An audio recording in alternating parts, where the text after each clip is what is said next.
Voy a leerles un verso bíblico muy conocido. Dice Gálatas, capítulo 3, verso 13. Cristo me redimió de la maldición de la ley, hecho por nosotros maldición, entre paréntesis, porque está escrito: maldito todo aquel que es colgado en un madero. Así que podemos entrar a explicar varias opciones de las interpretaciones, tanto las más certeras como las que literalmente se alejan del texto. Voy a comenzar simplemente de la que se aleja del texto, que es el más que tú y yo conocemos. Donde mucha gente lee esto y dicen: viste, con la muerte de Cristo ya no hay que obedecer la ley. Sin embargo, lo que está diciendo es la maldición de la ley. Y de hecho, ahí entramos entonces en otras posibilidades de las interpretaciones, porque hay algunos que piensan, pues, debe ser la maldición de la ley en términos de que la ley no salva. Bueno, eso es algo que tendríamos que nosotros trabajar, porque hay una relación de la ley con Israel y una relación de la ley con Judá sumamente interesante que tendríamos que nosotros estudiar algún día, porque se entiende de que el Eterno preservó entonces a Judá dentro del convenio, y el que tiene que regresar entonces es Israel. Eso nos alinea con lo que Yeshua decía en los evangelios, que él vino para la casa de Israel. Pero, pasando la página, algunos piensan de que simplemente, basado en este texto que ni termina con un punto, que es una coma, aparte de que violamos las leyes de interpretación contextual básico, que establece que existe lo que se llama el contexto literal o literario. ¿Qué es el contexto literario? El contexto literario es que tú no tienes que ir a buscar otros libros para buscar el contexto. No es que lo vas a encontrar siempre, pero es que no tienes que ir, sino que el texto se debe de leer dentro de el contexto del capítulo donde está. Y ese capítulo donde está se tiene que leer dentro del contexto de la carta o el libro donde está. Eso es lo que se llama contexto literario. O sea, lee el verso antes y después. Y más si hay una coma. Y eso no lo hacemos. Pero la cuestión es que lo que se dice es que se está refiriendo a la Torá. O sea, que Cristo nos redimió de la maldición de la ley. Como si la ley de Dios, la Torá de Dios, las instrucciones de Dios, los estatutos de Dios, los decretos de Dios fueran una maldición. Fíjate que los mismos que enseñan que esto es una maldición son los que entonces, con estas pinzas de sensibilidad teológica selectiva, extraen ciertas cosas. Por ejemplo, dicen que Cristo me redimió de la maldición de la ley y que no hay que obedecer nada de la ley, pero piden los diezmos. Y yo no estoy en contra de eso. Yo creo que los diezmos es un mandamiento, y con todo y eso tenemos que ver los tres propósitos básicos del diezmo, y tenemos que ver entonces, sobre todas las cosas, hermano, si el lugar donde tú estás llevando los diezmos es un lugar donde se está enseñando la Torá. La cuestión es que es todo o nada. Claro, tenemos que entender por otro lado que casi la mitad de los mandamientos giran alrededor del templo, que nos presenta un reto de cómo nosotros aplicarlos ahora. Por eso es que yo enseño entonces la óptica o la perspectiva antropológica que me permite a mí yo descubrir cuál es el propósito, la función, el principio del mandamiento, y traerlo a mi vida como estilo de vida que agrada a Dios. Algo que tenemos que nosotros entender, hermano. No todos los que leen el Nuevo Testamento usan el Antiguo Testamento como base. La raíz del Nuevo Testamento es la Torá. Entonces, si tú quieres entender Gálatas, además de otros aspectos socio-religiosos de esta carta, además de entender que no trata de salvación sino de justificación, pero la regla que aplicamos a todo el Nuevo Testamento, tenemos que verlo a través del lente de el Antiguo Testamento, o específicamente la Torá. Y en la Torá, en el libro de Deuteronomio, libro que comenzamos hoy a estudiar junto con esta primera parashá de Devarim, encontramos que ciertas partes están redactadas o presentadas en lo que llamamos fórmula legal.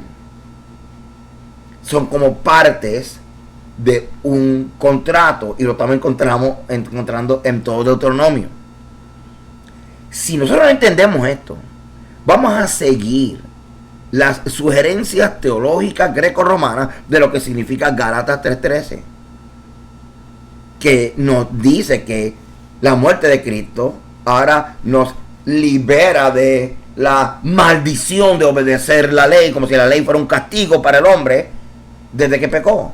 Todo lo contrario, a través de la ley el hombre descubre en qué consiste su pecado. A través de la ley, la Torah, el hombre descubre en qué consiste su errar, su desviación. Así que, cuando estudiamos Gálatas 3:13, consideremos el contexto legal. Porque no se está refiriendo a la ley, no se está refiriendo a la Torah.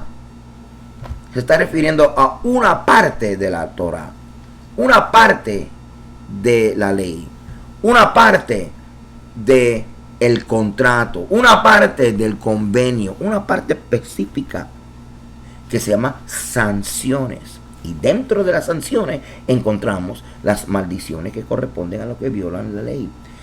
Y en conjunto, el resumen de las maldiciones que corresponden a los que violan la ley es la muerte. Así que con el sacrificio de Yeshua encontramos que el hombre encuentra libertad. ¿Libertad de qué? ¿De obedecer la ley? No, libertad porque estaba destinado, estaba atado, estaba sentenciado a la muerte por haber violado mandamientos que él no conocía, pero los violó. La cuestión es que con la muerte de Cristo, de Yeshua, entonces la culpa fue levantada y ahora somos libres de la sentencia de la muerte. Pero eso no nos exime a nosotros de ahora nuestra responsabilidad de estudiar las leyes que fueron las que violamos y violación que trajo juicio y la sentencia de muerte. Tú no quieres eso, por eso que Yeshua dijo, vete y no peques más. Así que Gálatas 3:13 no se está refiriendo a que la ley de Dios es una maldición, sino que la maldición de la ley es una parte específica de un contrato, de la redacción de un convenio, donde en esa parte específica se hablan tanto de bendiciones para aquellos que obedecen como maldiciones para aquellos que desobedecen. Hoy comenzamos el libro de Deuteronomio. Y este tema de introducción al contexto legal de la escritura es un tema que quizás muchos de ustedes conocen si usted me sigue hace tiempo. Así que para muchos va a ser un repaso. Para muchos va a ser un repaso necesario, porque quizás no lo han estudiado lo suficiente. Para muchos la primera vez darse la oportunidad de ver la Torah, ver el Pentateuco, ver la Biblia, no en un contexto teológico, filosófico, sino en un contexto legal. Y poder identificar que hay partes de Deuteronomio que están redactadas como una fórmula legal que pertenecen a un pacto, a un convenio. Así que, bienvenido. Y vamos a comenzar juntos esta travesía por todas las parashá de Deuteronomio y espero que sea de bendición para ustedes. Comencemos rápidamente hoy la primera parashá de Deuteronomio, Devarim, introducción al contexto legal de las escrituras.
Bienvenidos a la Parashat Devarim 2021.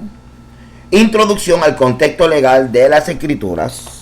Veamos cómo los eruditos y antropólogos descubren fórmulas y estructuras legales en la Torá. Comencemos rápidamente. La porción corresponde al primer capítulo de Deuteronomio hasta el tercer capítulo de Deuteronomio, verso 22. La porción de los profetas y de las escrituras que llamamos Haftarah, Isaías capítulo 1, del verso 1 al 27. Los evangelios, o el Nuevo Testamento, o los escritos apostólicos, o los escritos del primer siglo, como usted lo quiere decir, o el Brit Hadashah, Hechos capítulo 9, del verso 1 al 21. Como nuestra costumbre, vamos a darle gracias al Eterno por su palabra. Oración que hacemos en español y luego en hebreo, todos juntos. Bendigan a Yahweh, el que es bendito. Bendito a Yahweh, el que es bendito por siempre. Bendito eres tú, Yahweh, nuestro Elohim, Rey del universo, que nos elegiste entre todos los pueblos y nos diste tu Torah. Bendito eres tú, Eterno, que nos das la Torah. Leamos en hebreo. Barjú et Adonai hameborá. Barjú Adonai hameborá leolam bae. Barjú et Adonai Eloheinu melech haolam. Asher baharbanu mikol ha'amin. Benatan lanu et taraton. Barjú et Adonai noten ha'torah. Amén.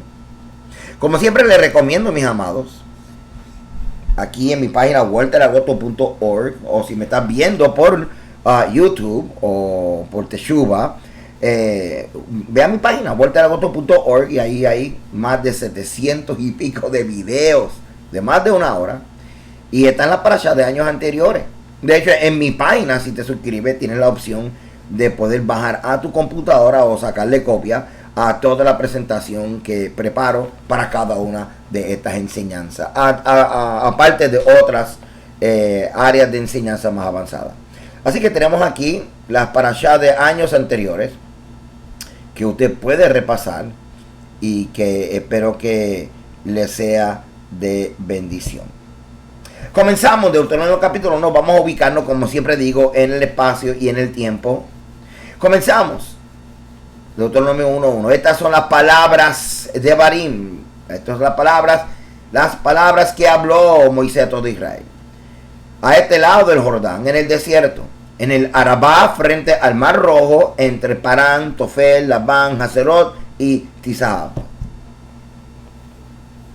La Septuaginta, LXX, lo que significa la versión de la Septuaginta, que esta versión de la primera vez que la Biblia hebrea fue traducido al griego, aproximadamente 250 años antes de Cristo. Así que la Septuaginta, Deuteronomio, cuando hubiese un rey en Israel, debiera, cita en Deuteronomio 17 y 18, dice que cuando hubiese un rey en Israel debe escribir para sí un libro, una copia de esta ley, o una copia de esta ley o una repetición de esta ley. Y ahí viene parte del concepto de la segunda ley. Segunda ley es un concepto que se introduce específicamente en la teología cristiana como la segunda ley o la segunda Torah o la segunda presentación de la Torah a Israel, dando como primera cuando se entregó en el Sinaí. Ahora, no es completamente preciso esto de segunda ley o por repetición de la ley. No es completamente preciso porque este libro no es una mera repetición o copia literal de la ley que fue promulgada en el Sinaí. Es, más bien dicho, una recapitulación hecha durante circunstancias particulares y con un propósito especial. Y claro está, sabemos que las circunstancias particulares que están a punto de hacer una transición del liderazgo de Moisés por el de Josué y a punto de entrar por fin a la tierra prometida. Así que, ¿qué es recapitulación? Ya que a mí me gusta pues definir conceptos. Este verbo, que tiene su origen etimológico en el vocablo latino recapitulare, se refiere al resumen o recordatorio que se realiza de algo que se ha expresado de manera oral o a través de un escrito. En Éxodo, en Levítico, en Número, la Torá o la ley fue presentada por primera vez como una promulgación. Pero en Deuteronomio, la ley fue presentada como un conjunto resumido y leído por Moisés, claro, a manera de promulgación legal para las nuevas generaciones que entrarían a la tierra prometida. Esto es importante y esto es algo que tenemos que tener en nuestras cabecitas todos. Que la audiencia inmediata y la razón de ser de Deuteronomio es la nueva generación. Esta nueva generación que no escucharon la primera promulgación de la ley. O muchos de ellos eran muy pequeñitos. La gran mayoría nacieron también en el desierto. Así que esto es algo que tenemos que tener en mente. Porque nos pone en perspectiva por qué repetir la ley. Pues porque la gran mayoría de los que están aquí a punto de entrar a la tierra prometida no estuvieron cuando la ley se dio por primera vez en el monte Sinaí y luego. Así que esto es algo que sería bueno tener en nuestras cabecitas. Ok, perdone. Moisés repasa con todas las personas todo lo que Yahweh le había ordenado. Por ejemplo, comienza el evento de los 12 espías. Comienza entonces con la orden de Yahweh de moverse del monte Sinaí, porque ya habían estado mucho tiempo ahí. Así que este libro de Deuteronomio, que comienza así mismo, estas son las palabras de Devarim, las palabras que Moisés habló a todo Israel. Devarim es un nombre hebreo, es el nombre hebreo del libro, que es las palabras. Deuteronomio proviene entonces del significado griego de la repetición de la ley. Así que cuando vamos a este último libro de la Torá, Deuteronomio, lo que significa repetición de la ley, ya sabemos que eso viene 250 años después de Cristo, cuando se tradujo al griego el Tanakh. Y sin embargo, en el sentido más literal, el nombre original de este libro era simplemente Devarim, las palabras. Así que, como te había dicho, Moisés recapituló la Torá en palabras de Deuteronomio, de Devarim. Y entonces él viene a ser como si fuera un segundo redentor, un segundo Mesías, como el primer redentor.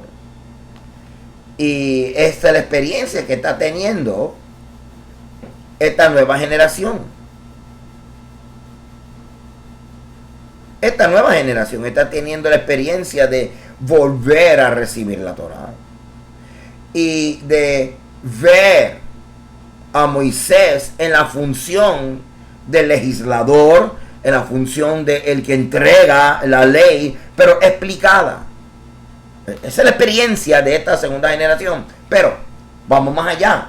La experiencia nuestra es como Yeshua haciendo la función de Moisés, como uno que entrega la ley, uno que lo explica, uno que lo resume. Y nosotros siendo una generación que necesita escucharla, ya que no éramos aquella primera generación del Sinaí.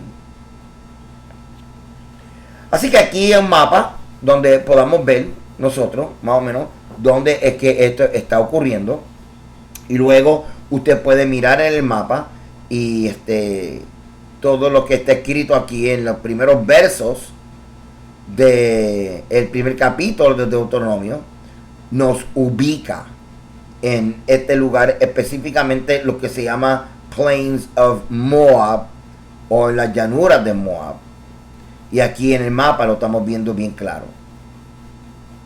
¿Ok? Me gusta hacer esto, hermano, porque yo soy visual.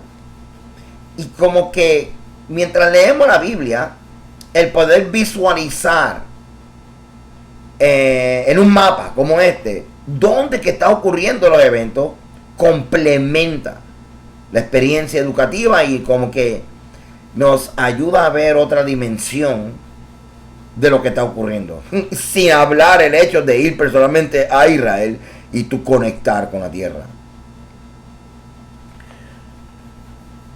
Así que otra vez esto es importante, entender quiénes son esta gente a la cual se le está repitiendo la Torah, a la cual se le está recapitulizando la Torah, a la cual se le está resumiendo la Torah. ¿Quiénes son esta gente? Cuando Moisés comienza el discurso del libro de Devarim, ya había pasado 40 años desde que los israelitas habían salido de Egipto. Así que la generación del desierto, que son los adultos que habían salido de Egipto mayores de 20 años, ya habían muerto. Por lo tanto, el mensaje era para la nueva generación, la juventud primera y los que nacieron en el desierto, quienes entrarían a conquistar la tierra prometida. Así que habiendo dicho esto, es bien importante una vez más.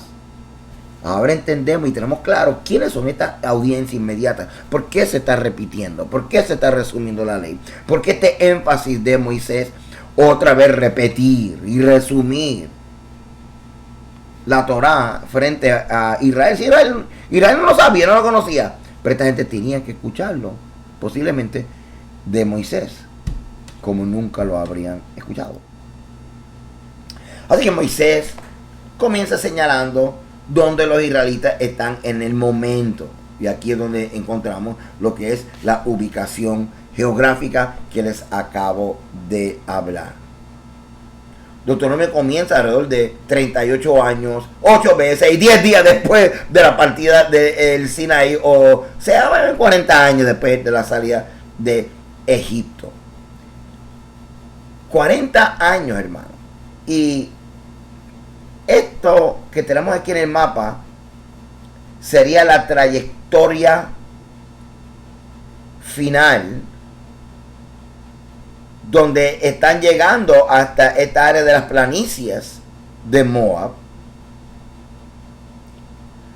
Pero sabemos que, claro, esto es un resumen de la trayectoria, que ellos siguieron dando vuelta hasta cumplir los 40 años, y así entonces por fin entraron en la tierra prometida. El bosquejo del libro de Devarim aquí se lo estoy dejando para aquellos que les gusta estudiar los bosquejos.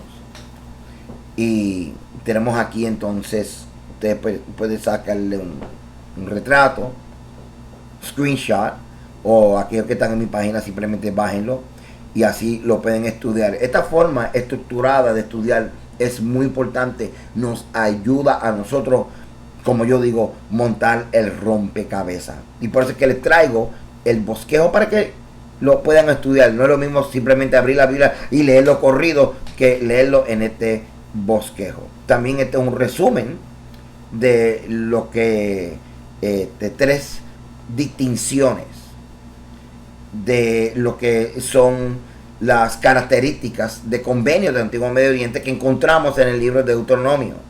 Por ejemplo, Deuteronomio consta de 3 discursos de despedida de Moisés.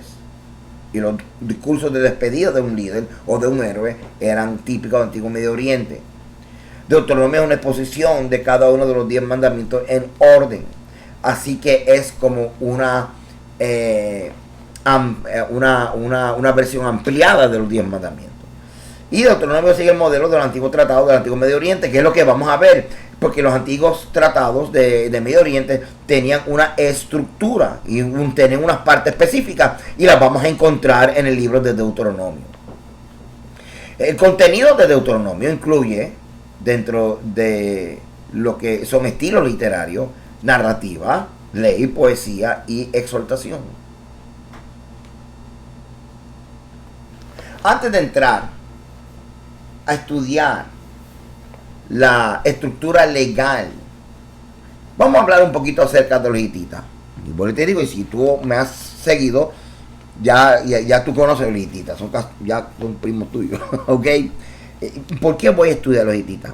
Porque sabemos que Israel o Canaán está alrededor de naciones y hay un universo de cultura compartida, incluyendo la forma de hacer negocio, incluyendo rituales, incluyendo características de intercambio económico, de cómo hacían negocios entre naciones, incluyendo contratos y convenios.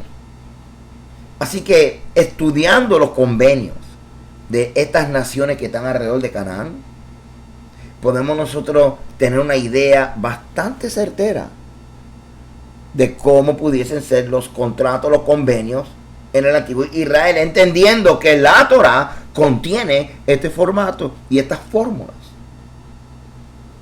Así que vamos a hablar un poquito de los hititas, porque de ellos es que, o a través de ellos, que nosotros podemos aprender de qué trata esta estructura y confirmar que lo que estamos encontrando en el libro de Deuteronomio son fórmulas y estilos de redacción legal, más que la redacción de doctrina teológica. Así que los hititas fueron un pueblo que construyó una civilización notable en la antigua Asia Menor. Se beneficiaron de influencias culturales provenientes de Mesopotamia, Egipto, a través de Siria, y fueron estas influencias las que permitieron construir su propia civilización. El reino hitita, que estamos viendo en púrpura aquí, consistía en una patria rodeada por un creciente grupo de reinos que debían lealtad al rey, al gran rey en Atusa, la capital hitita. Así que toda esta área de Asia, hermano, se le llamaba también Anatolia. Y fue algo muy interesante porque dominaban tanto que ellos tenían vasallos. Así que el tener vasallos o siervos quiere decir que había una estructura legal que conectaba, que unía, que definía la relación entre los hititas y los que ellos tenían bajo su mando. Dentro de la patria hitita, la mayoría de las ciudades y otras comunidades tenían consejos de ancianos locales para cuidar los asuntos. Y esto es bien, bien interesante, hermano, porque cuando nosotros leemos en la Biblia y leemos en Génesis, esto yo no lo tenía en mi nota, pero muchos de ustedes ya lo saben, cuando Abraham iba a comprar la cueva de Macpela para enterrar a su amada, a Sara, pues entonces él se acerca a un consejo, un grupo de gente de influencia, y le pide el favor de él poder enterrar a su esposa en esta cueva. Entonces en Génesis 23, usted lo lee en Génesis 23, y entonces bien interesante. Déjame ver si ok, Génesis 23 verso 1. Fue la vida de Sara 127 años, tantos fueron los años de la vida de Sara. Y murió Sara en Kiriat Arba, que es Hebrón, en la tierra de Canaán, y vino Abraham a hacerle duelo a Sara y a llorarla. Y se levantó Abraham de delante de su muerta y habló a los hijos de Het, diciendo: extranjero y forastero soy entre vosotros, darme propiedad para sepultarla entre vosotros, y sepultaré mi muerta de delante de mí. Entonces esos hijos de Het son los hititas, pero se le llama a los hititas bíblicos. Y aquí es donde hay, ¿verdad? Este debate en el mundo académico, donde estos hititas, algunos dicen que vienen de otra área de Indo-Europe, no sé cómo decirlo en español, pero otros dicen que los hititas tardíos son los que se llaman los hititas bíblicos, que son ya descendientes entonces de Noé. Así que posiblemente estos sean lo que Abraham encontró en Canaán. ¿Okay? Así que lo que tiene de frente a Abraham es un consejo de ancianos. Y esto era típico de los hititas. Continúa. También era su función servir de enlace con los gobernadores o oficiales militares hititas locales. En los centros religiosos, el sumo sacerdote también actuaba como gobernador civil de la comunidad. Déjame yo leer, por favor, desde este slide, lo voy a repetir porque como interrumpí para explicarles, para traer un ejemplo de los hititas en la Biblia, de los cuales se está refiriendo aquí en el Antiguo Medio Oriente, lo que estamos identificando en el mapa. Quiero leer estos slides otra vez, una detrás del otro. No quiero que usted pierda el sentido de lo que estoy escribiendo y diciendo. El reino hitita consistía en una patria rodeada por un creciente grupo de reinos que debían lealtad al gran rey en Atusa, la capital de Hitita. Así que este gran rey en Atusa, de la capital de Hitita, entonces tenía a muchas ciudades como vasallos, como siervos, ¿okay? Así que había una relación de soberano y vasallo entre ellos. Dentro de la patria hitita, la mayoría de las ciudades y otras comunidades tenían consejos de ancianos locales para cuidar de sus asuntos. Ya vimos el ejemplo con Abraham en el capítulo 23 de Génesis. También su función de servir de enlace con los gobernadores o oficiales militares hititas locales. Así que este consejo conectaba a las ciudades con sus gobernadores, con sus oficiales, con la milicia, etc. En los centros religiosos, el sumo sacerdote también actuaba como un gobernador civil de la comunidad. Así que el sumo sacerdote tenía una función tanto religiosa como civil. Exacto. A medida que el reino se expandió, más y más reinos conquistados fueron sometidos a este dominio hitita. Entonces, si un rey enemigo se rendía, el rey hitita generalmente se contentaba con aceptar su juramento de lealtad. Entonces, este antiguo enemigo que se rendía recibiría su reino como un vasallo. Así que este rey que se rendía, todo su reino se convertía en siervo de el rey hitita. Claro está, todo esto se consolidaba a través de un contrato, un convenio. Así que se redactaba un contrato y él se comprometerá a realizar todas las funciones que se le requerían, o sea, este rey que se rindió. Donde una ciudad resistía y había que tomarla por la fuerza, la ciudad era saqueada y los habitantes llevados a la capital hitita con su ganado. Luego serían distribuidos como siervos entre la nobleza. Sin embargo, no fueron convertidos en esclavos. El territorio conquistado fue entregado a un nuevo gobernante vasallo, generalmente un príncipe hitita. Así que esta gente tenían todo esto bien organizado. La cuestión era que aparentemente ellos sabían cómo proveerle a la nación o al rey que se rendía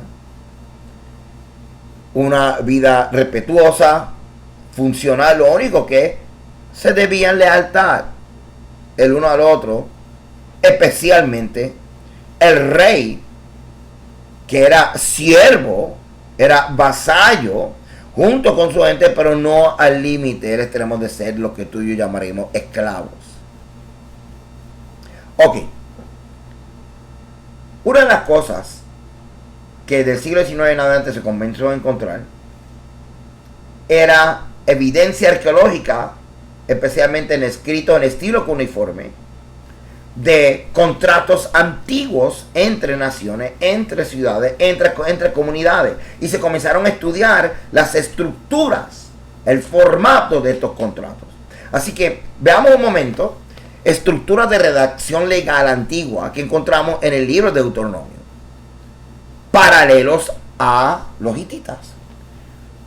Con base en las similitudes estructurales entre los tratados hititas y Deuteronomio, la mayoría de los eruditos conservadores sugieren que la escritura de Deuteronomio debe ser fechada en la época mosaica o de Moisés, que esta datación verifica la exactitud bíblica e histórica. En otras palabras, muchos de los tratados que se parecen a los hititas, a Deuteronomio. Muchos de los tratados hititas son entonces tratados que eran para el tiempo de Moisés en Egipto. Ahora, uno de los precursores de todas estas investigaciones y conectándolo a hallazgo arqueológico con la Biblia fue Moshe Wainfield. Moshe Wainfield hizo una amplia comparación entre el contenido y la estructura de Deuteronomio y el contenido y la estructura y el patrón, la estructura de los tratados del antiguo Medio Oriente, especialmente comparándolo con los hititas y con los antiguos asirios. Como he mencionado a Moshe Wainfield, y lo voy a mencionar varias veces durante estas enseñanzas de Deuteronomio, déjame darte un poquito de referencia acerca de Moshe Wainfield. El 29 de abril de 2009 falleció. Profesor emérito de la Biblia de la Universidad Hebrea de Jerusalén, tenía 84 años. Sus intereses académicos variaban ampliamente, desde la ideología de la justicia social en el antiguo Israel hasta la percepción de la herencia de la tierra de Israel, y desde la estructura social de la secta de Qumran hasta la antigua liturgia judía. Quizás su mayor influencia, sin embargo, fue en los estudios deuteronomistas. Su libro Deuteronomio y la escuela deuteronómica, basado en su tesis doctoral, se considera ahora una obra de referencia clásica. Y entonces aquí, pues claro, hay una imagen, una foto de él. Pero este artículo que le estoy enseñando, que aparece aquí, dice Justice and Righteousness in Israel and in the Nation, es muy significativo para mí, además del contenido y la información que tiene. Pero precisamente este fue el primer artículo que yo leí, de Moshe Wainfield. Fue el primer artículo que yo leí donde tuve acceso a material que habla acerca del contexto del Antiguo Medio Oriente de la Biblia, y fue el primer artículo que estudié cuando conocí a Rico Cortés. Así que este artículo y este autor es muy significativo en el desarrollo, ¿verdad?, de mi ministerio como estudiante y como pastor y maestro. Simplemente quería darle a ustedes esta información, porque a veces yo cito gente, Moshe Wainfield, o de tanto que menciono, y a veces se me olvida simplemente hablarles un poco de la referencia de mis referencias. Ok, continuamos.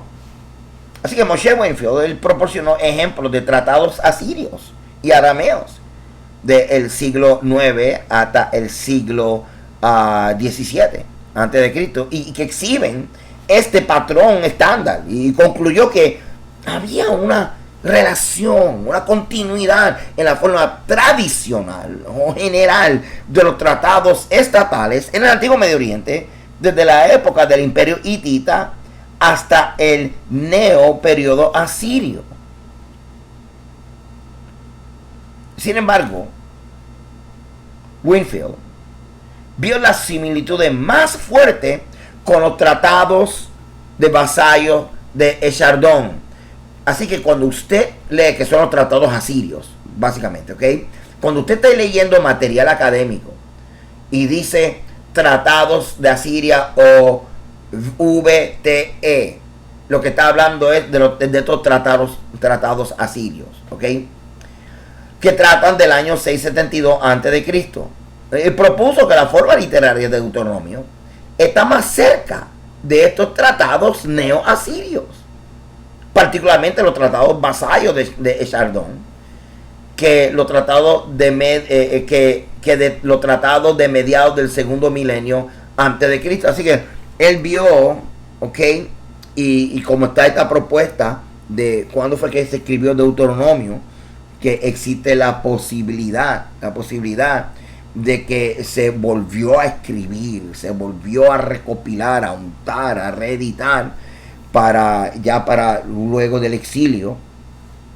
Pues se piensa que se le dio énfasis en la redacción, y que ese énfasis que se le dio fue dándole continuidad a la estructura de cómo los neoasirios, y aún también se parecía a los hititas, de cómo ellos hacían estos convenios. Ahora, esto es bien importante, porque esto nos dice a nosotros que desde el antiguo Israel, ellos veían la Torá redactada en forma de convenio, de contrato. Y eso es relevante. Sin embargo, los tratados de Chardon, o los asirios, describen una serie de 40 extensas maldiciones que invocan a 22 deidades por su nombre. Y aquí está entonces la referencia. En términos generales, los tratados hititas muestran descripciones muy breves y generales de las maldiciones, en contraste con la extensa discusión de las maldiciones en Deuteronomio. Por lo tanto, la larga y elaborada serie de maldiciones en Deuteronomio sigue más bien el patrón de los tratados de los neoasirios. La investigación más reciente ha confirmado las fuertes similitudes entre el Deuteronomio 28 y el tratado de sucesión de Chardon, o sea, de los asirios, y ha planteado la posibilidad de una dependencia literaria directa. Así que el descubrimiento del tratado de Chardon confirma que Deuteronomio sigue un patrón de tratado contemporáneo y no estaba simplemente limitado a tratados antiguos, muy antiguos. Así que este es bien interesante, hermano, porque los tratados más contemporáneos para el tiempo del exilio se ve más claro la estructura. La estructura se ve mucho más claro. Claro está, de la redundancia. Lo que estaban haciendo para el tiempo del neoasirio no era muy diferente a lo que estaban haciendo los hititas. Pero dentro de lo que es trabajar con la documentación recuperada para el tiempo neoasirio, se le hizo a los arqueólogos más fácil ellos identificar pudiéramos decir, este bosquejo distintivo que de repente al ver el Deuteronomio se parece mucho. ¿Cuál es el punto? El punto es de enfatizar una vez más que cuando leemos Deuteronomio estamos leyendo una narrativa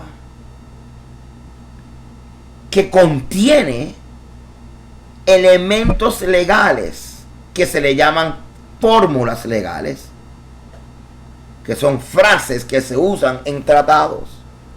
Y eso es importante, porque eso es lo que nos dice a nosotros que esta Torá hay que leerlo en contexto legal. Y eso hace toda la diferencia cuando tú estás leyendo el Nuevo Testamento. Las secciones principales de este modelo de tratado o de este patrón incluye diferentes partes, comenzando con lo que se llama un preámbulo, luego un prólogo histórico, luego la estipulación de lealtad indivisa, luego las estipulaciones del tratado, luego la invocación de testigos, luego las bendiciones y las maldiciones, luego la imprecación o la violación del juramento o lo que ocurre si usted viola el juramento, luego el depósito del tratado y luego las disposiciones para su lectura periódica o las instrucciones para leerla periódicamente. ¿Vale? Estas eran las partes generales que se encuentran en la redacción de un convenio en el Antiguo Medio Oriente. Sumamente interesante que bendiciones y maldiciones es una parte de este convenio legal. Cada una de estas secciones se encuentran en Deuteronomio.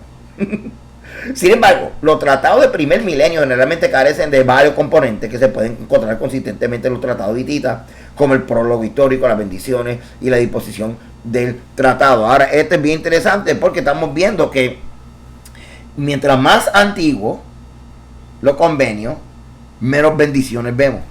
O sea, vemos una lista grande de maldiciones. Así que comenzamos a ver esta distinción con Israel.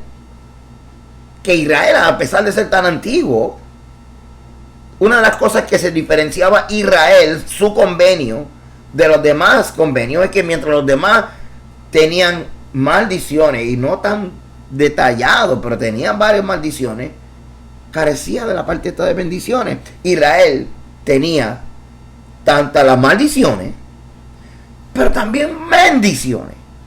Y esto nos comienza a hablar acerca de quién es el Dios de Israel. Así que esto para mí es importante.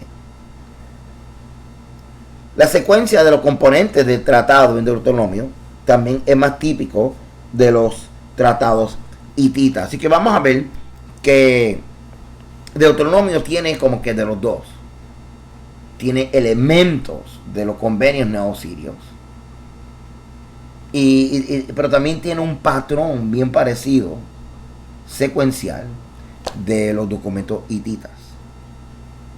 Así que básicamente en general lo que queremos decir, y lo que yo sé que estos antropólogos quieren decir, es que se acepta que Deuteronomio comparte muchas similitudes con los tratados de Antiguo Medio Oriente. Ahora, los tratados entre un rey y un siervo, un fuerte y un débil, un grande y un pequeño, o sea, soberanos vasallos, que trataban de la relación del tratado entre el gran rey hitita, como ya habíamos dicho, como soberano, y su gobernante conquistado o sometido como vasallos. Claro está, todo esto fue a cambio de protección militar del rey. Los vasallos entonces se comprometían a someterse a su rey. Así que aquí está el formato. Aquí está el resumen de cómo sería la redacción de un convenio, de un pacto en el Antiguo Medio Oriente, especialmente entre un rey y un siervo y un vasallo. Ahora ponte a pensar que todas estas partes, y una que otra más que no tengo aquí, tú las puedes identificar en el libro de Deuteronomio. Y con la ayuda del Señor, eso es lo que yo espero traerle durante todas estas parashá. Para que la próxima vez que usted vuelva a leer el libro de Deuteronomio se dé cuenta de que hay algo que se llama la estructura o el contexto legal de la Biblia. Recomiendo este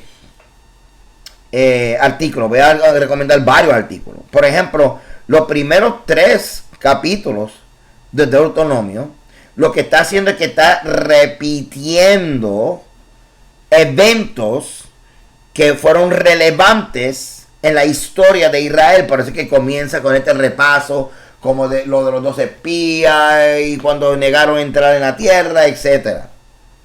Ahora esto era típico en el antiguo Israel, y esto pues lo podemos encontrar en referencias académicas como este artículo. Sin embargo, el autor de Deuteronomio disponía de un antiguo modelo literario para precisamente tal actividad en la tradición del prólogo del tratado hitita. Así que él siguió una tradición de los hititas, que era el de repetir la historia de sus antepasados, la historia de los primeros capítulos de su nación. Eso es algo entonces distintivo de los hititas.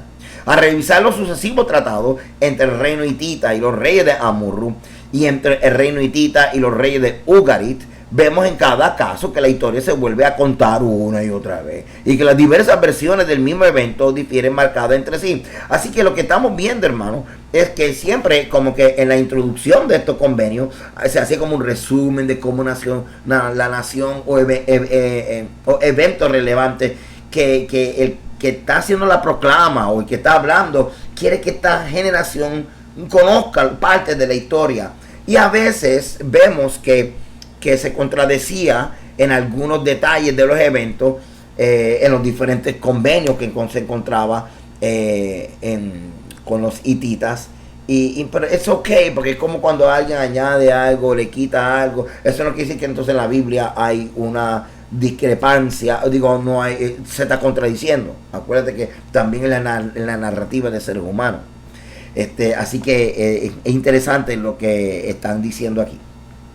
Los estudios acerca de las cartas de El Amarna, que son las cartas que nos hablan acerca de las relaciones sociopolíticas desde Egipto hasta la parte del norte de Siria, incluyendo los hititas y Ugarit. Desde el punto de vista de las relaciones internacionales, ofrece una perspectiva de las ciencias sociales para explicar por qué los reyes hititas compusieron historias tan conflictivas y cómo a su vez estas fueron leídas e interpretadas por sus vasallos, porque eran parte de un protocolo, del protocolo de introducir un convenio.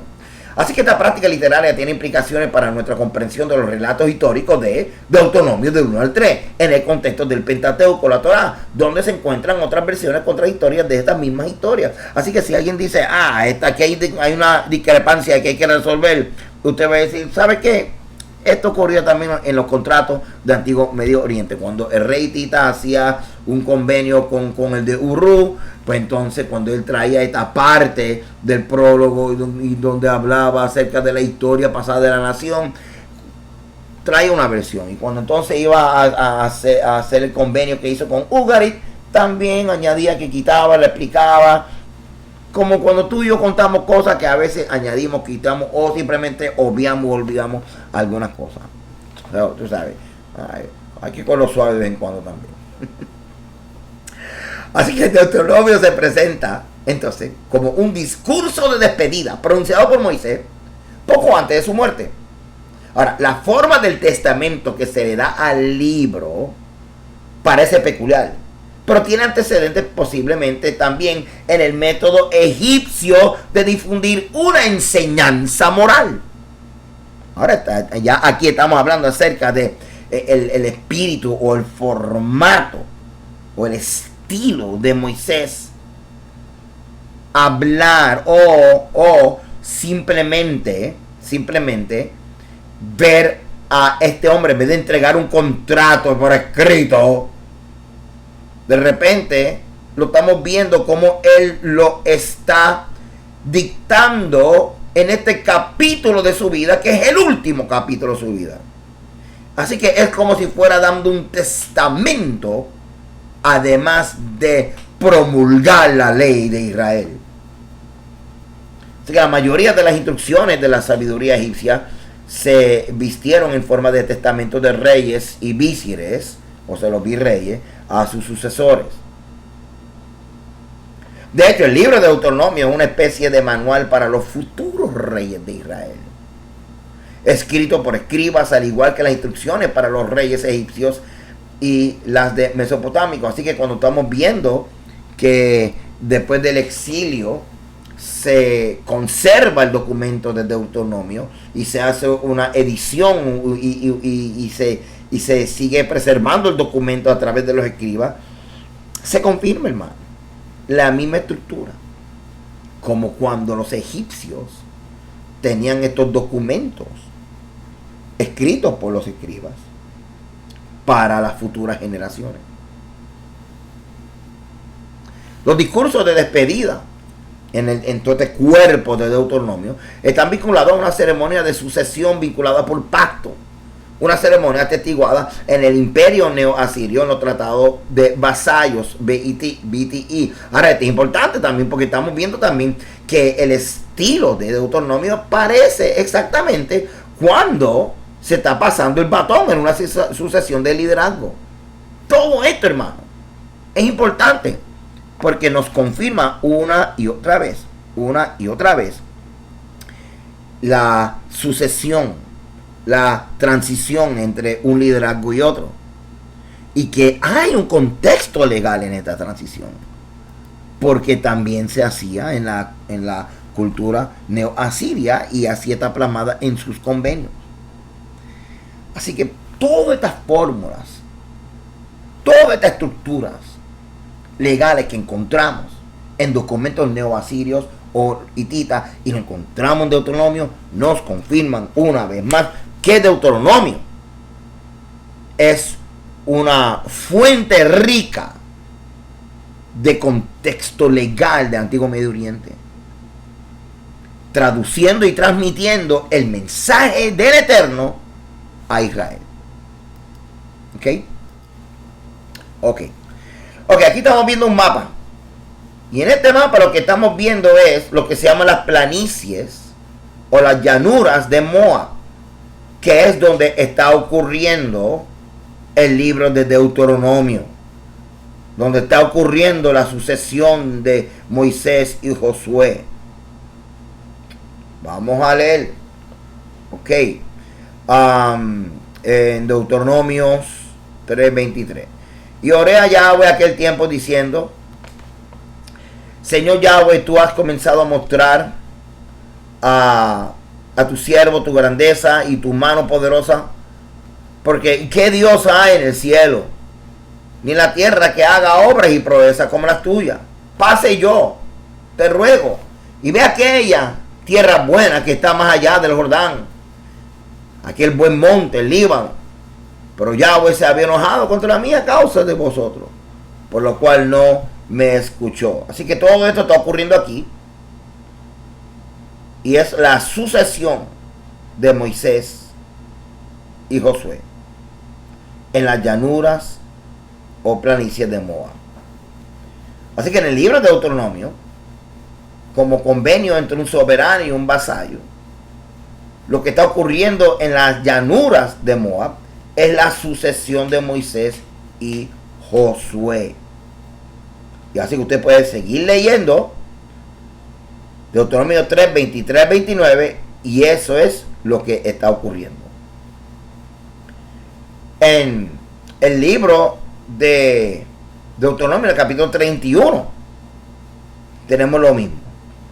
Y todo está ocurriendo aquí en las llanuras de Moab. Ahora, el cambio de liderazgo en el antiguo Medio Oriente estuvo acompañado de un compromiso o juramento de lealtad por parte del pueblo. Así que los llamados tratados vasallos, estos tratados llamados vasallos, que son los que estamos identificando en este estudio y en demás estudios y en material académico que tú veas por ahí, que usted vea por ahí, perdón. VTE, Vassal Treaties of Echardon, los tratados de vasallo de Echardon.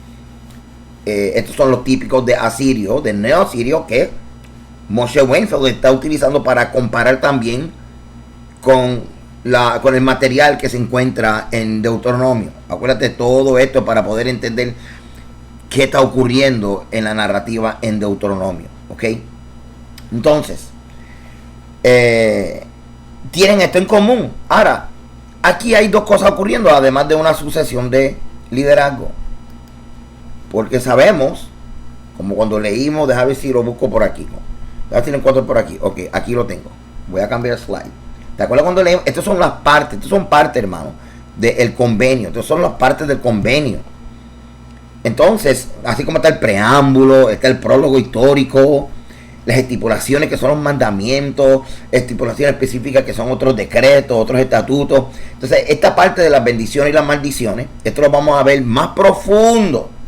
Lo vamos a ver más profundo, hermano. En otra de las parashas también, vamos a dar duro a todo esto. Ahora, aquí no está, pero, porque como te dije cuando lo repasé, que hay otras partes del convenio que no están aquí. Esto es como solamente algo general. Hay dos partes que no están aquí. Está la parte de la sucesión de dinastía o la continuidad dinástica o la sucesión de liderazgo y el depósito de los documentos, o sea, el lugar donde se guardan. Pero lo que quiero es que tú veas que es el formato, hay un formato, hay una estructura. Entonces, habiendo dicho eso, dentro del formato, dentro de la estructura, estamos viendo que hay una parte del contrato, hay una parte de los convenios que era cambio de batón, cambio de liderazgo. O sea por la razón que sea, que se moría un rey o estaba a punto de morir o lo que sea. En este momento estamos viendo en Asiria la salida de Echardon y está entrando Asurbanipal. Ok. Pero acá en Israel estamos viendo la salida de Moisés y está entrando Josué. Estudiando el protocolo del cambio de batón en Asiria. Y cuando miramos Deuteronomio es lo mismo. Claro que es lo mismo, hermano. Porque en este universo donde se comparte tantas cosas dentro de cultura y también la forma de administrar las naciones, porque era algo en común, muchas cosas en común, muchas fórmulas en común. Por eso es que hacían tratados entre naciones, porque las fórmulas legales proveían un lenguaje en común. Entonces, lo que estamos viendo aquí, además de un cambio de liderazgo, es que el pueblo está volviendo a juramentar lealtad, tanto a la deidad como al líder que está entrando. Así que eso está ocurriendo en Asiria, y eso lo vamos a estar viendo ocurriendo también aquí en Israel. Así que lo que estamos viendo no es otra cosa sino juramentos de lealtad impuestos por el rey, que se retira a sus vasallos con respecto a su sucesor, a Surbanipal, como te dije ahora mismo. Eshardón sale, Surbanipal entra. Como en Israel Moisés sale, Josué entra. ¿Estamos con eso? Ok, perfecto. Así que el pacto que estamos viendo, que está ocurriendo en esta planicie aquí, la tierra de Moab, que se concluye en el momento en que Moisés nombra a Josué como sucesor, es muy parecido a lo que está ocurriendo en Asiria. Ahora, dentro de la diferencia, porque así como hay un paralelismo, lo podemos estudiar paralelo, o sea, las cosas que se parecen, también podemos estudiar los contrastes, las cosas que se distinguen, que se diferencian. Entonces, dentro de las cosas que se diferencia es que el contenido del pacto mosaico, el contenido del convenio, donde está corriendo Moisés y Josué y todo el pueblo de Israel, es la ley divina entregada por Yahweh. Y la promesa jurada, el juramento se refiere a Dios, a Yahweh. Mientras que en Asiria se refiere a estipulaciones de naturaleza política, refiriéndose a un soberano humano. En este caso, Eshardón sale y entra Surbanipal. Sin embargo, formalmente los dos documentos pues, son de naturaleza similar. Otra cosa que son paralelas, otra que se parecen, es que en ambos vemos jóvenes y ancianos en la audiencia. Y en ambos escenarios los reunidos se comprometen no solo por ellos mismos, sino también por las generaciones futuras. Y eso lo estamos viendo en Israel también. Y lo vamos a ver con más detalle en las próximas parashá. Así que las demandas de lealtad que se expresan en Deuteronomia y en estos tratados en Asiria, en términos idénticos, tienen términos idénticos. Por ejemplo, amor representa en ambas fuentes lealtad. La lealtad y los sujetos en ambos documentos, en Asiria, BTE, VTE, o en Israel, en Deuteronomio, reciben la orden de amar a su soberano, amar a su rey, con todo el corazón y con todo el alma. Deuteronomio 6.5 y Winfield 1976 de la página 384 a la 385. Los términos estándar para ser leal al soberano en ambos documentos es las palabras, se usa la palabra seguir al soberano, seguir a Yahweh, temer a Yahweh, escuchar la voz de. Así que cuando escuchamos, cuando leemos la frase escuchar la voz de, no solamente oír, escuchar la voz de en un contexto legal, una fórmula legal de decir que tú vas a obedecer. Por eso es que el Shema es tan importante. Y este año, créeme, este año vamos a ver el Shema de una perspectiva. Otra cosa. Así que tras el descubrimiento de estos tratados de vasallo en Asiria con Eshardón, quedó claro que debería hacerse una distinción entre un pacto entre dos partes, que es dos reyes, y un juramento de lealtad impuesto por el soberano a sus vasallos. Dos cosas diferentes. Un pacto entre dos iguales, un rey con un rey, o una nación con otra nación, en el sentido de que las dos naciones están juntas, simplemente hacen unos acuerdos en algunas cosas. Pero cuando uno se convierte en un soberano en otro vasallo, ya es lo que se llama un juramento de lealtad impuesto de un soberano a vasallo. Y ese es el caso de nosotros con Yahweh, con el Dios de Israel. Así que a través de Yeshua legalmente tenemos acceso a ser salvos. A través de Yeshua tenemos acceso al regalo de la salvación.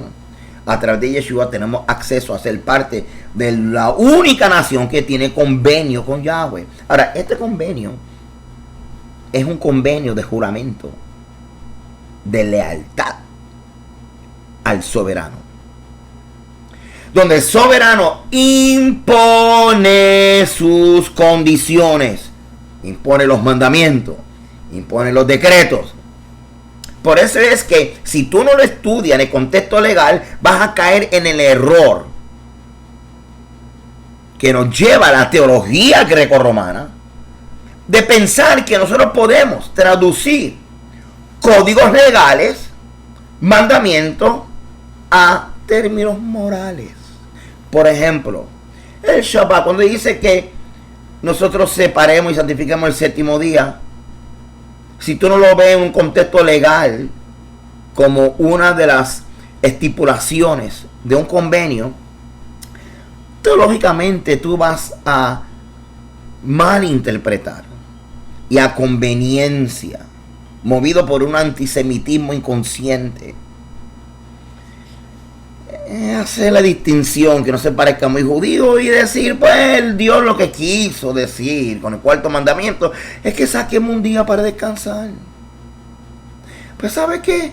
El concepto de reposo no es descansar. El concepto de reposo es cesación, dejar de trabajar para ese día, dedicarte al Eterno. El propósito es que tú literalmente te desconectes y un cese y desiste de todo el trabajo de la semana y estas 24 horas te dediques a Yahweh. Así que el Shabbat, viene a caer el sol, sale a caer el sol, se trata de estudiar la palabra, todo lo que tiene que ver con oír la voz de Yahweh. Así que yo te pregunto, durante el Shabbat, hazte una lista de las actividades que tú haces en el Shabbat y dime si estas actividades que tú y yo hacemos en el Shabbat son fuentes de la voz de Yahweh. Son fuentes de la voz de... Por ejemplo, leer la palabra es una fuente de la voz de Yahweh. La voz de Yahweh tras de la palabra. Santa convocación. Separarte para las oraciones. Simplemente leer los salmos. Todo tiene que ver con Yahweh. Y eso es lo que tú y yo hacemos en el Shabbat. Ahora, tú y yo no podemos cambiar esto. Y decir, pues entonces yo lo hago el martes. No, porque se dice que es el séptimo día. No hay espacio. Si tú interpretas estos mandamientos y estas condiciones legales en forma de teología y filosofía, pues lo vas a doblar, lo vas a desvirtualizar y claro que entonces de un concepto legal lo vas a llevar a un término teológico donde le vas a dar un twist, como le digo, un toque en la aplicación moral. Pues Dios lo que quiso decir que descansar un día, y eso no era. Porque ponte a pensar que el rey te convoque el séptimo día, un rey, y tú crees que el rey está con asuntos simplemente, voy a decir algo de interpretación individual y moral. No, la ley es la ley. Todo Israel tiene que estar en el séptimo día, la santa convocación, delante del Eterno. Y por eso es que tú te relacionas también con una congregación local para poder entonces canalizar y poder participar en forma comunitaria del mandamiento. Vamos a continuar aquí. Los hititas, vamos a los hititas, ok, incluyeron en su juramento una introducción histórica en la que se destacó la benevolencia del soberano hacia el vasallo, lo que llegó a justificar sus demandas de lealtad. Así que esto es lo que estamos viendo en los primeros capítulos de Deuteronomio, donde el Eterno está diciendo, pues, cuando lo saqué de Egipto, o mira cuando lo que ocurrió con los espías. O sea, siempre esta primera parte de el convenio, el preámbulo y el prólogo es una introducción que habla acerca de lo bueno que ha sido tu Dios y cómo Él te sanó y cómo Él te levantó. Siempre es la primera parte a la hora de redactar o presentar o hacer la promulgación pública oral del convenio. Ok, porque en base a lo bueno que es, entonces se introduce las demandas. Ok, vamos a seguir con esto. Pero parece que el emperador asirio, cuando vamos al contraste con Asiria, BTE, que se ve a sí mismo como un rey del universo, sintió que sería innecesario y humillante justificar su exigencia de lealtad, refiriéndose a la benevolencia del soberano hacia el vasallo, como lo hacían los hititas. Así que los hititas, esto es para que tú veas que como los hititas y los asirios se comparan sus estilos de redacción de los documentos, pero vamos a ver como una fusión en Israel más una distinción que los separa de los demás. Así que estamos viendo que los hititas sí tenían como que estos prólogos, como te había dicho, y esta introducción de lo bueno que es su deidad y esta repetición de la historia de su nación. Pero entonces parece que los asirios no lo tenían, porque aparentemente el rey, el emperador asirio, como que está reflejando su carácter, su arrogancia. Yo no tengo que estar diciendo que soy bueno para que me obedezcan. Así que, en contraste, lo que estamos viendo, la importancia de identificar esta primera parte del convenio que habla de la benevolencia de la deidad, comparado con los asirios que no lo tenían porque no les interesaba, simplemente lo tenían que obedecer y ya está. Estamos viendo que nuestro Dios es un Dios bueno, generoso, sensible, que quiere que recordemos que si hay alguna duda, que si usted todavía tiene una batalla de obedecer a Dios, en el convenio, en la primera parte, te recuerda lo bueno que Él ha sido. ¿Y sabe qué? Muchos de nosotros hemos dejado de obedecer al Señor. Y hemos entrado en esa rebelión y esa negligencia.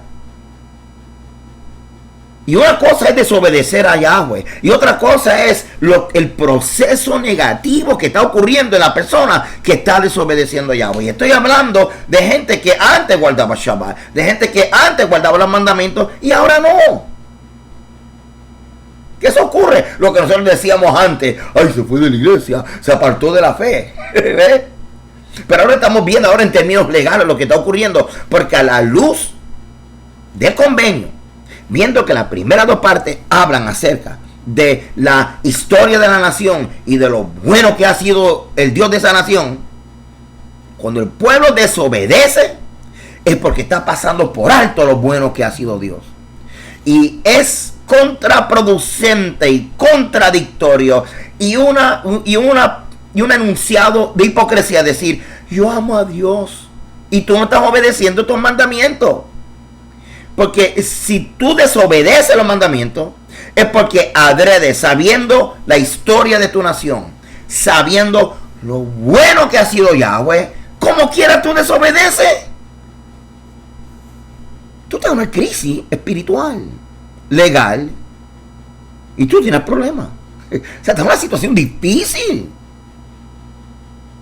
Y estás siendo invadido por toda esta hipocresía y este pensamiento nublado que ahora te está poniendo en la situación de inventarte tu Torah, inventarte tu ley, inventarte tu teoría. Vas a tener que inventarte tu Dios, porque Yahweh no va a responder, ni va a decir: yo represento a fulano de tal, que ya no está poniendo por obra, que ya no me está siguiendo, que ya no me está escuchando. Jóvenes, ¿cómo yo sé que usted está escuchando la voz de Dios? Obediencia. Obediencia es la evidencia obvia y legal de que usted está escuchando la voz de Dios. Lo voy a decir otra vez. ¿Cómo yo sé que usted está escuchando la voz de Dios? Obediencia.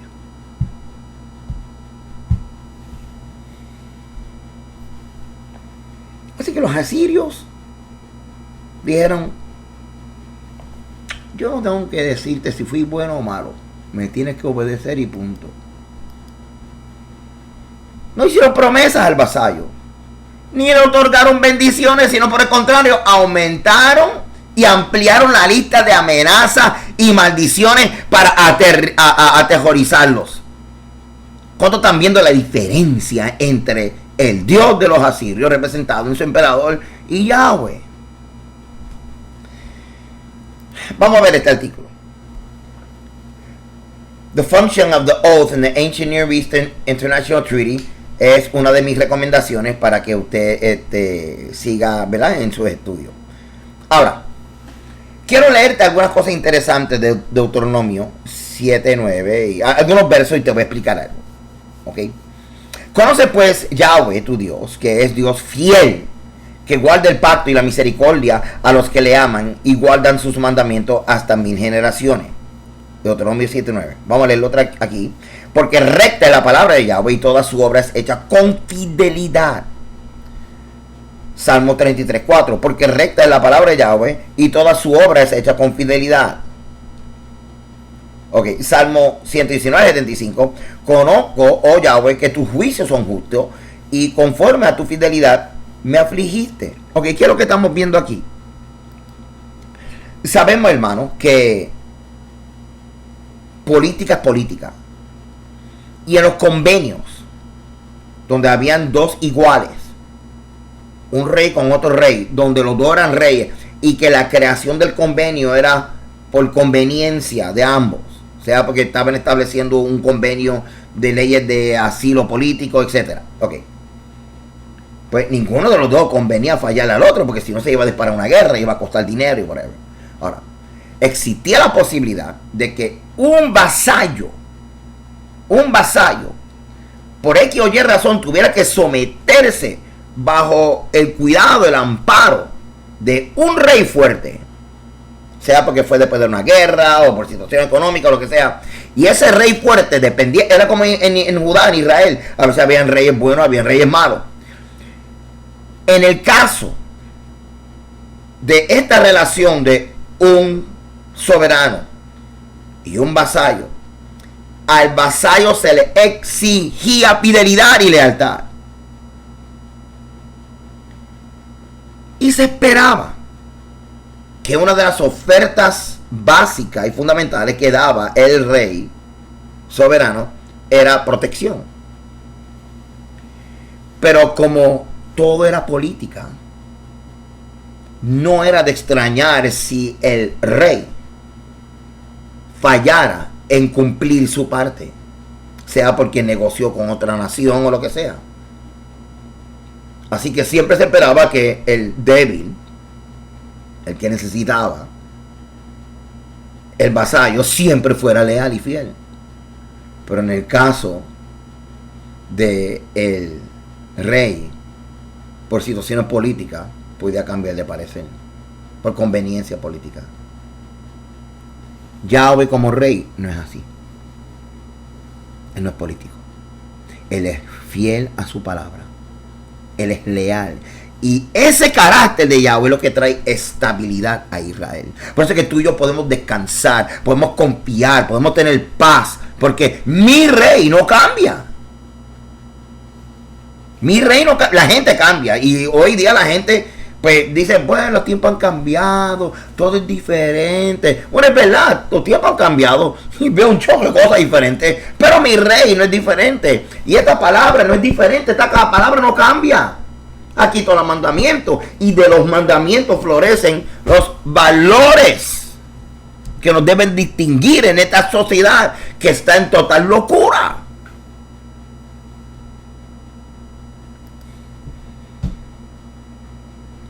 Se dice en esta frase que hemos leído, Salmo 119, conozco, Yahweh, que tus juicios son justos y que conforme a tu fidelidad me afligiste. Parece una contradicción, pero ¿qué es lo que significa eso?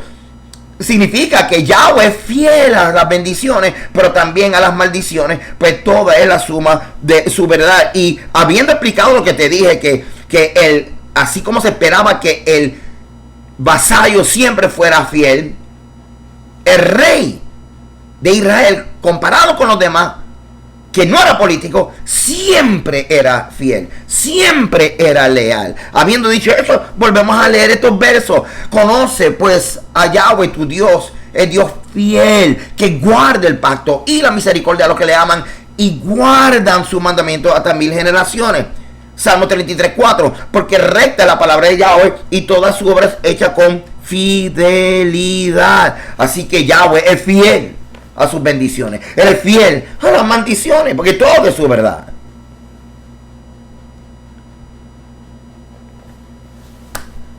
Redefiniendo el concepto de amor en el contexto legal. De hecho, fue por la obediencia a los requisitos particulares de la actividad del reino que el hombre expresaría su amor por su Señor, su amor por su soberano.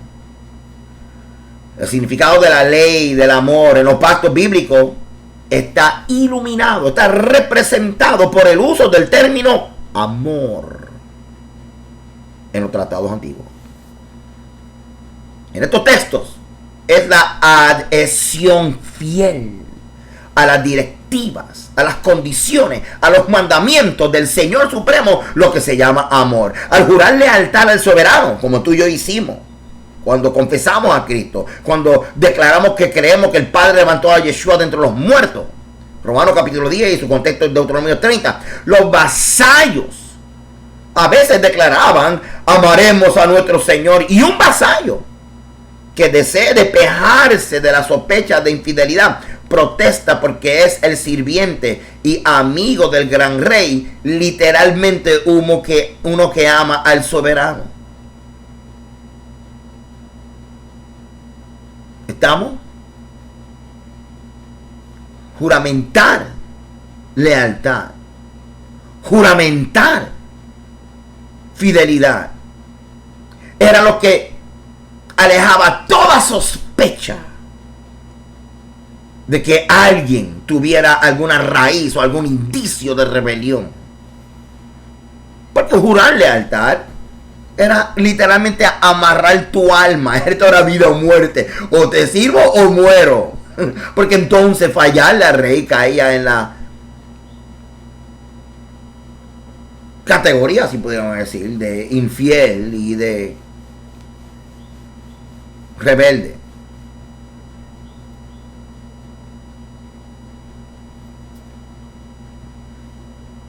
Espero, hermano, que esto le haga sentido. Así que la palabra amor en el vocabulario del pacto no era un término para una actitud de emociones afectivas que se resistía a la delineación en la obligación legal específica. Por el contrario, amor al soberano significa precisamente servirle, obedeciendo las exigencias, las condiciones, los mandamientos particulares estipulados en el contrato. El privilegio de conocer el contexto legal, tener revelación del pacto, entender lo que es convenio, entender lo que es alianza, que a su vez nos revela el camino de la salvación. Leamos Salmo 57. Oye, pueblo mío, y hablaré. Escucha, Israel. Ya tú y yo sabemos, cada vez que leemos, escucha, Israel. Oye, Israel. Eso es una fórmula legal donde el soberano nos está diciendo, obedece. Escucha, Israel, y testificaré contra ti. Yo soy Dios, o Elohim. Yo soy el Dios tuyo, el Elohim tuyo. No te reprenderé por tus sacrificios ni por tus holocaustos que están continuamente delante de mí. No tomaré de tu casa becerro ni machos cabríos de tus apriscos. Porque mía es toda bestia del bosque y los millares de animales en los collados. Conozco a todas las aves de los montes y todo lo que se mueve en los campos me pertenece. Si yo tuviese hambre, no te lo diría a ti. Porque mío es el mundo y su plenitud. ¿He de comer yo carne de toros? ¿O beber sangre de machos cabríos? Sacrifica a Dios alabanza. Paga tus votos al Altísimo. E invócame en el día de la angustia. Te libraré y tú me honrarás. Pero el malo, ¿cuál es el malo? El malo, hermano, es el que hace juramento y no cumple. El malo es que cuando Yahweh tiene sospecha, dice, levanta tu mano y haz juramento. Y no lo hace. O lo hace de la boca para afuera. Porque Yahweh lo prueba. Para ver si lo que tú hiciste es de corazón. Para ver si tu alabanza realmente es un sacrificio de alabanza. Que se pueda clasificar como adoración, como un corbanot del corazón. Al malo. Al que no obedece. O al que obedece de boca. Al que ha tratado de cambiar los mandamientos, pero como quiera levanta su mano y ora, Padre, Dios mío. ¿Cómo tú dices Dios mío? ¿Cómo tú dices Padre? Si tú no me obedeces. Eso es lo que está diciendo aquí en el verso 16. ¿Qué tienes tú que hablar de mis leyes? Y que tomar mi pacto en tu boca.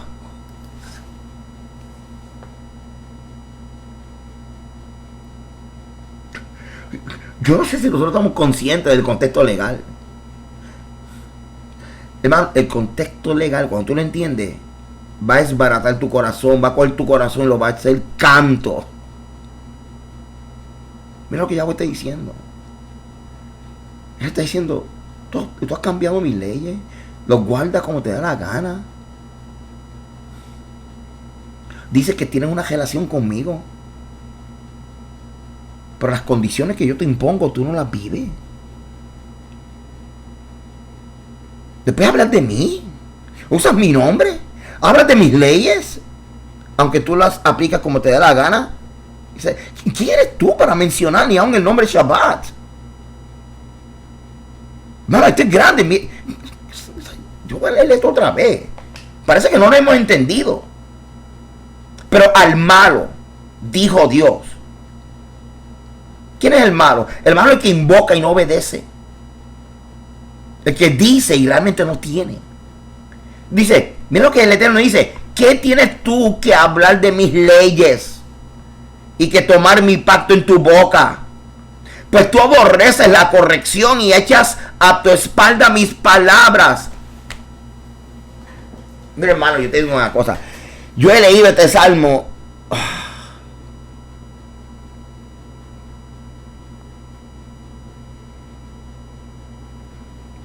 Pero ahora es que yo lo estoy leyendo. Ahora es que lo estoy entendiendo. Mira cómo el Eterno ve esto. Y si tú eres una de las personas que está en dos aguas, que celebra Shabbat un mes y un mes no, que todavía no sabes si realmente el día del Señor es Shabbat o domingo, y no es cuestión de día, es cuestión de obediencia a tu Rey. Si tú eres uno de los que todavía estás jugando en dos aguas, en el mundo y en la Torah,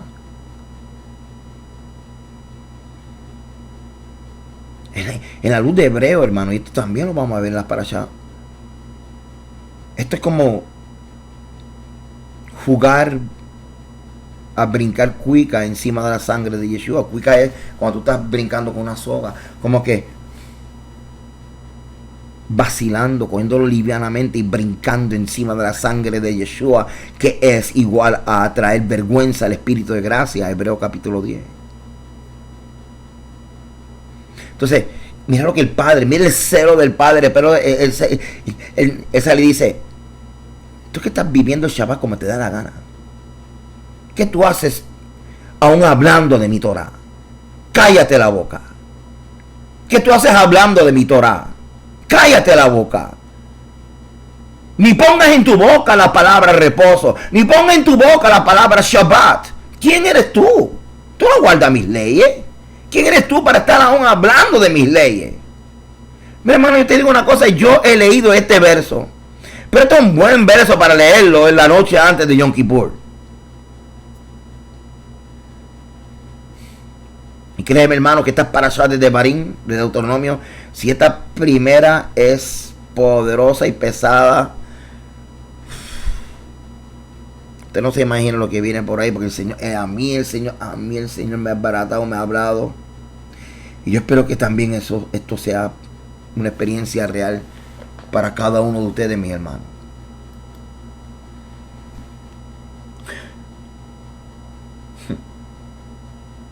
Ni lo voy a leer otra vez. Usted léalo en su casa otra vez, hermano. Si veías al ladrón, tú corrías con él. Y con los adúlteros era tu parte. Tu boca metía en el mal y tu lengua componía engaño. Tomabas asiento y hablabas contra tu hermano, contra el hijo de tu padre ponías infamia. Estas cosas hiciste y yo he callado. Pensabas que de cierto sería yo como tú, pero te reprenderé y las pondré delante de tus ojos. Entender ahora esto. Lo que os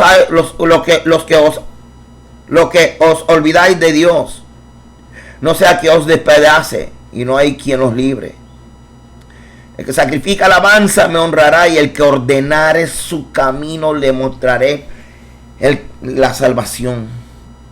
El que sacrifica la alabanza me honrará, y el que ordenare su camino le mostraré la salvación. ¿Y cómo tú ordenas tu camino? Regresando a la Torá, regresando a los mandamientos, y Yahweh te va a mostrar su salvación. Mientras tanto, lo que hay es oscuridad y tiniebla en nuestras vidas.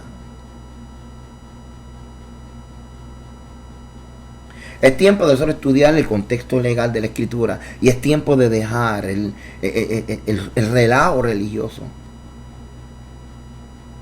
de vivir un convenio como si fuera una filosofía.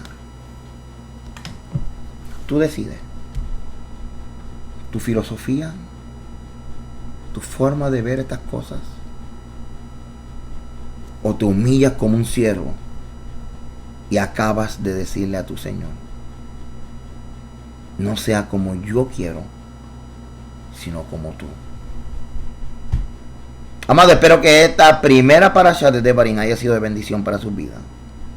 Si es de bendición a tu vida, visita mi página walteragoto.org. Si puedes, si deseas suscribirte, bienvenido, porque así me ayuda y me apoya. Si no te has suscrito a mi canal aquí en YouTube, dale ahí suscribir y compártelo con otros, ayudándome. Así me ayudas a mí a seguir hacia adelante, trayendo toda esta palabra de restauración que tanto necesita el cuerpo del Mesías. Será hasta la próxima. Gracias por estar conmigo en esta primera parasha de Devarim, donde hemos estado estudiando en la introducción, al contexto legal de la Escritura. Shalom.